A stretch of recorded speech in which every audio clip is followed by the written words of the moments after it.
প্রতিশোধ প্রতিহিংসার রাজনীতিতে ফেরার সুযোগ নেই তারেক রহমান। মতবিভেদ পরিহারের তাগিদ। 22 জানুয়ারি শাহজালালের মাজার জিয়ারতের মধ্য দিয়ে শুরু করবেন নির্বাচনী প্রচারণা।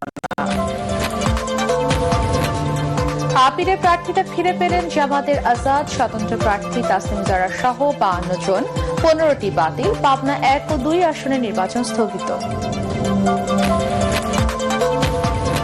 জামাতের সাথে এনসিপির আসন সমঝোতা দ্রুতই চূড়ান্ত করা হবে জানালেন নাহিদ ইসলাম। নির্বাচনের লেভেল প্লেইং ফিল্ড না থাকার অভিযোগ।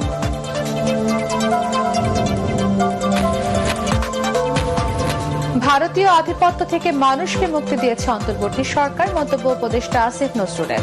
কিছু আওয়ামী নেতাকর্মীদের জামিনের দায় বিচারপতিদের। গ্যাস সংকটে নাকাল দশা রাজধানীবাসীর। বাসাবাড়িতে রান্না প্রায় বন্ধ। বাড়তি দামে সিলিন্ডার কিনতে বাধ্য হচ্ছেন গ্রাহকরা। কারসাজি করে মূল্য বৃদ্ধির অভিযোগ।